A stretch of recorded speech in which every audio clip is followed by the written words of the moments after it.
Hi mga kaibon, magandang umaga na kasi madaling araw na po ito. At ngayon lang po tayo nagkaroon ng time para gumawa ulit ng video. At usapang sapphire po ito kasi may nagtanong po sa atin kung totoo ba na mayroong green sapphire. Napakagandang katanungan to kasi hot topic dito sa Pilipinas, yung sapphire na yan. Maraming magkakaibigan na nasira ang pagkakaibigan dyan. Kaya sasagutin po natin yan ngayon kung totoo nga ba na may green sapphire o wala. Pero bago syempre natin sagutin yan, shout out pala sa mga solid supporter natin na kahit hindi na tayo nag-upload parate, nakikita natin sa Facebook, sa ibang social media na platform na sumusuporta pa rin. Nakita po natin parati si Christopher Cruz, suportado pa rin. Shout out sa iyo, Kaibon Christopher Cruz. Sobrang salamat. Si Christopher Matuginas din, si Sir. Grabe, parating sumusuporta din sa atin. Si Chris Bunda, si Sir Rolly Villegas, at yung marami pang ibang nakita na sumusuporta pa rin. Sa iba po na hindi natin na-mention, pasensya na kasi hindi actually natin nasulat lahat yung naalala lang natin. Pero sa lahat na sumusuporta pa rin, maraming salamat po sa inyo sa patuloy na suporta nyo sa ibon at iba pa. Ngayon, sasagutin na po natin kung totoo nga ba na mayroong green sapphire. Kasi syempre, ang sapphire po, ang base na bloodline ng sapphire is blue. Meaning, sa regular blue and sa par blue. At maraming nagsasabing, hindi totoo yan na may green na sapphire. At kasi sa blue nga yung bloodline nila. Doon po sila talaga nanggaling. Sige po, sasagutin po natin yan. Pero, bibigyan ko po muna kayo ng unting background about sa sapphire. Ang sapphire po is may B1 at saka B2. Meaning po, ang B1 na sapphire, bata pa lang siya. Inakay pa lang, makikita mo na yung markings niya na sapphire po siya. Ang B2 po na sapphire, kailangan po siyang mag-mature muna bago mo siya ma-identify o lumabas yung markings niya na B2 sapphire po siya. Meaning yung sa noo tsaka yung dito sa dibdib niya, lalabas po yan pag matured na siya o naglugon na, or minsan sa noo lang nga, may mga tuldok-tuldok lang dyan. At ang sapphire po is hindi rare mutation mga kaibon. Hindi po siya bagong mutation at hindi po siya rare na mutation. Meaning po nun, ang sapphire is meron na po sa Middle East, especially sa Bangladesh at India. Marami na po silang sapphire doon mga kaibon. Huli lang po tayo sa Pilipinas, huli lang po na dala dito yung sapphire. Pero yung mutation na yan po, hindi po rare mutation yan. Regular mutation lang po yan mga kaibon. Okay? Kaya sasagutin na natin yung katanungan. Ito po ang isasagot natin, base po to sa breeding. Ito po ay napatunayan sa breeding. Hindi po ito yung nababasa lang sa libro. Kasi iba po yung nababasa lang sa libro at napatunayan sa breeding. Okay? Kasi sa libro, kung babase tayo sa libro, ibibase natin sa book na nababasa lang natin online or may hard copy rin tayo, is sabi nga nila doon, sa blue lang galing, definitely hindi siya maglalabas ng green kasi nga sa blue.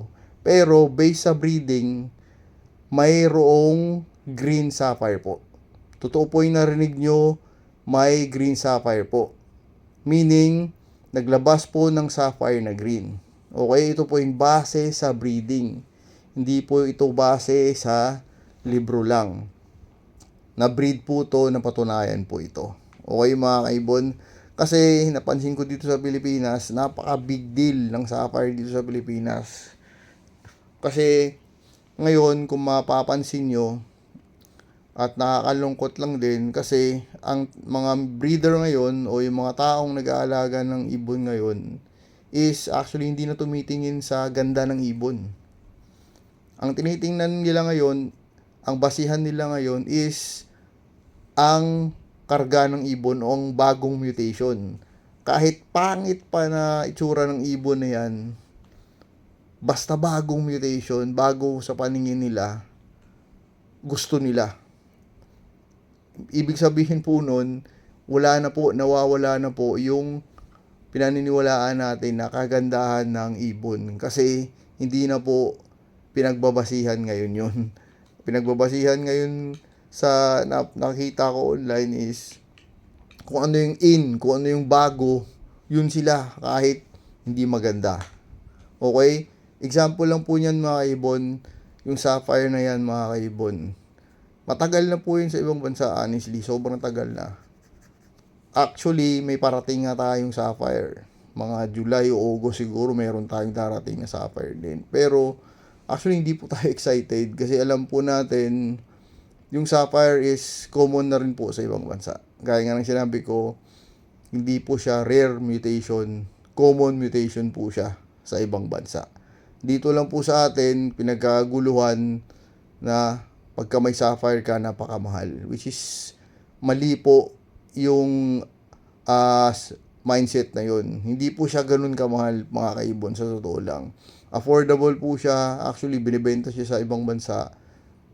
Kinuwento ko na rin last time to. Regular price lang po. Parang normal lang po na presyo.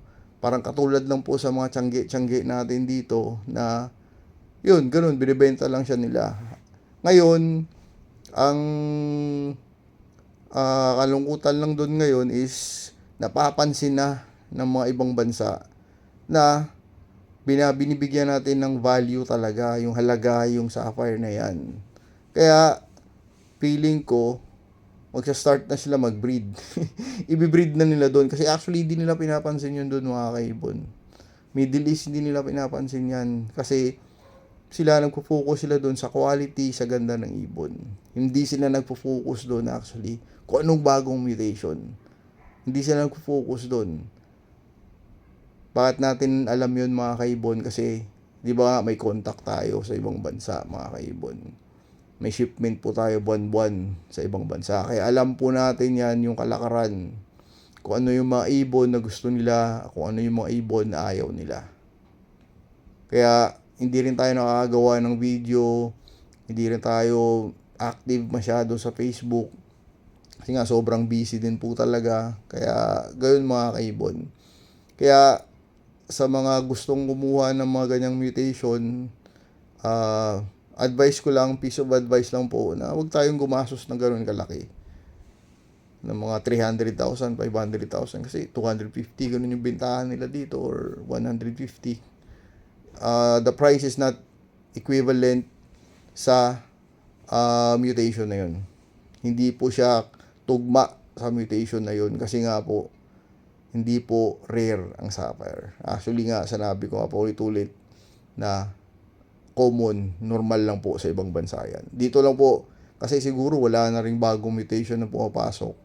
Kaya, yun ang nangyari. Naging trending ang sapphire dito, mga kaibon. At nakita ko rin may mga local breeders po tayo na nakakapag-breed ng sapphire. That's a good news sa Pilipinas. Kasi hindi na tayo aasa sa ibang bansa din. At yung value ng ibon, siyempre kung locally produced, di na rin ganoon kataas mga kaibon. At sana ang gagawin na lang natin dyan is pagandahin na lang.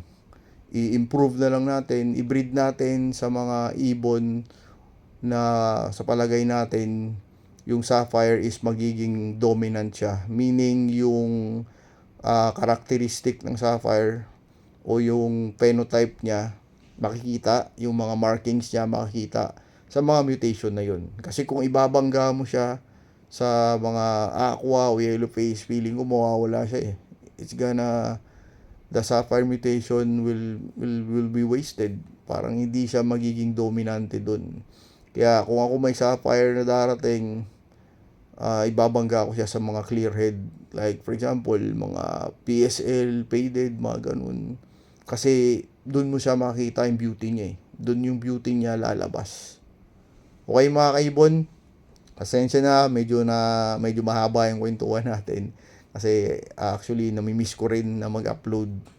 Kaya sige po, as much as possible next time kung magkaka-time ulit po tayo, mag-upload po ulit tayo tungkol sa sapphire na yan. Bigyan natin ng diin ng sapphire na yan. Okay mga kaibon, God bless po sa inyong lahat. Peace po. See you next time. Iba na tiba pa ulit. Good morning. Bye-bye po.